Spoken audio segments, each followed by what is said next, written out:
Ok les frères, trade recap du 7 janvier 2025. Hier, il n'y a pas eu de trade recap tout simplement parce que j'ai pas tradé. Je vous review aussi du coup hier. Pro, je suis pas rentré et tout en position. Et je vous review le TP que j'ai pris aujourd'hui.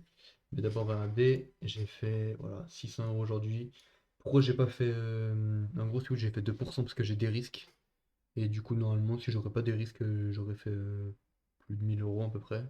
Peut-être 1000 €, ouais. Un tout petit peu moins de 1000 €. Mais voilà, du coup, j'ai des risques, j'ai risqué que 300 €. Du coup, j'ai risqué 3 contre au lieu de 5. Et bah, j'ai fait 600, ça veut dire que je suis quasiment break-even sur le challenge funded. Et voilà. Donc aujourd'hui, qu'est-ce qu'il y avait comme news? Il y avait le ISM Service PMI et Jolt Job Opening.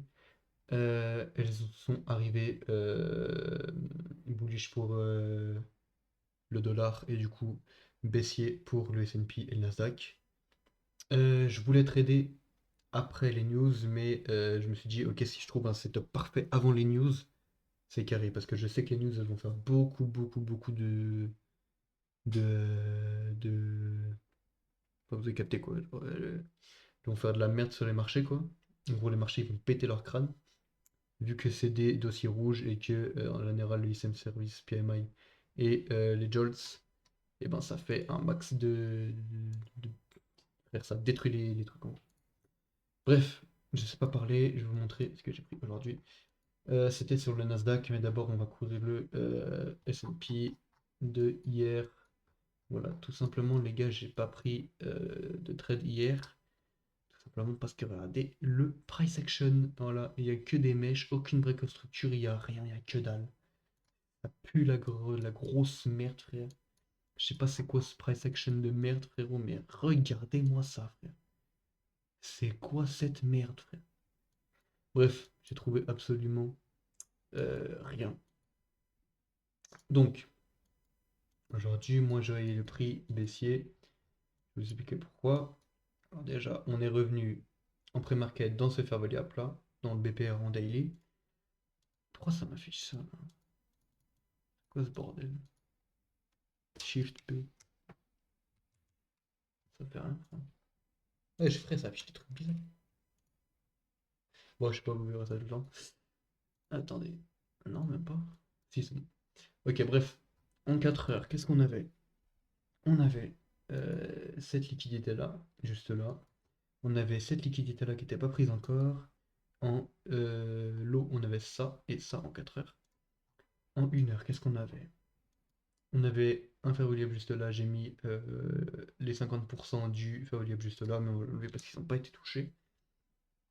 Qu'est-ce que j'avais du coup? J'avais ce lot là, enfin ce high là qui était pris, j'avais ce high là et ce high là et ce high là qui était pris en pré-market. Et du coup pour moi c'était forcément baissier de fou. En 15 minutes maintenant, qu'est-ce que j'avais? J'avais un breaker block juste ici que j'ai marqué. J'avais un haut ici. J'avais un haut juste là aussi. Mais je peux le marquer. Bref, en gros, c'est exactement pareil sur le S&P. Je vais en passer exactement les mêmes choses. Voilà. Bref, qu'est-ce que j'avais? Sinon, j'avais aussi des lots en 15 minutes. Ça, je crois que c'est un lot en 1 heure. Voilà, j'avais des lots en 1 heure juste là. J'avais un lot là en 1 heure, un lot en 15 minutes là et un lot en 1 heure là. Ça, c'est le lot de la session de New York, le dernier lot de la session de New York. Du coup, c'est un très très gros draw de liquidité pour moi. Et pourquoi j'ai pas target ça? Tout simplement parce que c'était très très bas et je ne pas, je voyais. Je savais que le prix pouvait descendre jusque-là, mais j'allais pas prendre un trade jusque-là, je vois pas. Je préfère prendre, voilà, ne pas être greedy et prendre un bon petit trade. Bref, rentrons dans le vif du sujet. Qu'est-ce qu'on a vu à l'ouverture du marché? Alors, à l'ouverture du marché, déjà, je vois du coup qu'on sweep la liquidité et que on plonge directement. Donc là, on close. Je marque ce breaker block là, juste là. Le petit bougie bleu, c'est un breaker block.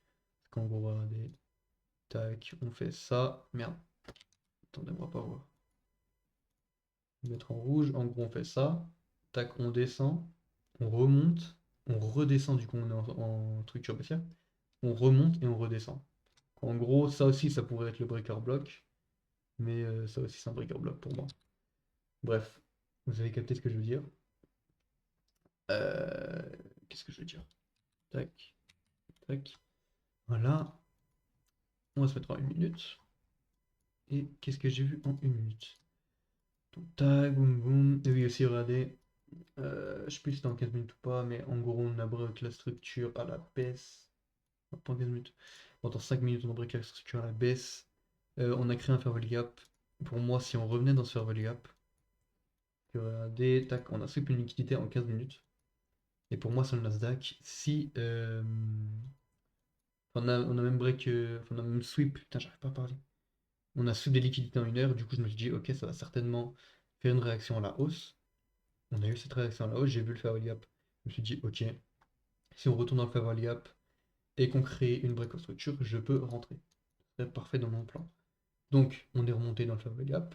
On a quasiment inversé le fair value gap. On est remonté dans le breaker block une première fois. Je me suis dit, ok, c'est parfait. Boum, on crée un lot juste là, on break la structure, je suis rentré.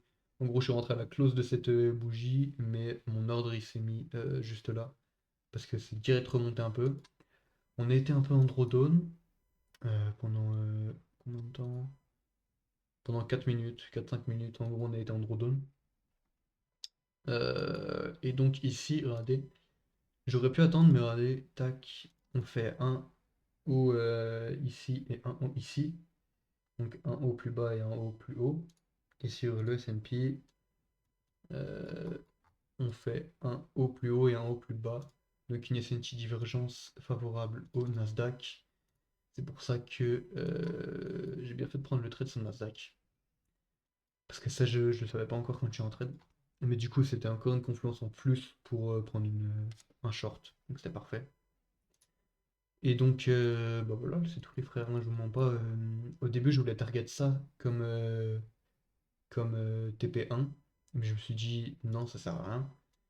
C'est déjà pris comme liquidité, du coup il n'y aura plus trop de liquidité là, et on va certainement prendre une liquidité plus basse. Donc, boum, j'ai mis ma liquidité, enfin j'ai mis mon TP ici. J'aurais pu mettre mon TP là, mais j'ai préféré mettre mon TP ici. J'ai enlevé un contrat ici, il m'en restait deux. Je les ai pris ici. Et tac, c'est parfait. 600 balles dans la poche en combien de temps? 10 minutes. C'est magistral, c'est parfait. Mon entrée était tout bonnement parfaite. Je vous montre pas, ma psychologie elle était parfaite, tout était parfait, franchement. Si je traite comme ça, c'est. En fait, il faut juste que je traite comme ça toute ma vie, en fait. Genre vraiment. Là, j'ai tout analysé parfaitement. Ma stratégie, elle était bonne. J'ai pas eu peur de rentrer. Je me suis pas focalisé sur l'argent. Je me suis dit, ok, je me focalise sur où est-ce que le marché va bouger, où est-ce que le marché peut retourner, dans quelle confluence il peut se retourner, etc. Et en fait, j'ai juste tradé tellement mieux que comment je trade d'habitude. Donc voilà les frères, c'était très récap. Je suis vraiment content d'avoir réussi aujourd'hui. Franchement, c'était une très très bonne journée. Je suis très fier de moi. J'ai vraiment fait du bon boulot. Et voilà les frères, on se revoit demain. Demain, je sais pas s'il y a quoi comme nouvelle. Mais voilà les gars, je vous avais promis que je retournerai. Enfin, que je reviendrai avec une win. Chose promis, chose due. Et voilà les frères, je suis content de moi. On va rater ce qu'il y a comme news demain. Ouah. Bon, déjà, je vais enlever ça parce qu'on sent pas les couilles du fichier log. Qu'est-ce qu'on a? On a déjà procès en français. Voilà. On a le NFP, Employment Claims et FOMC Meeting Minute. Ça, c'est à 14h donc ça va. Ça, j'attends pas. Je peux trader, mais je pense que il va y avoir beaucoup de volatilité. Surtout avec le NFP. Donc voilà. Je pense que je dérisquerai aussi demain.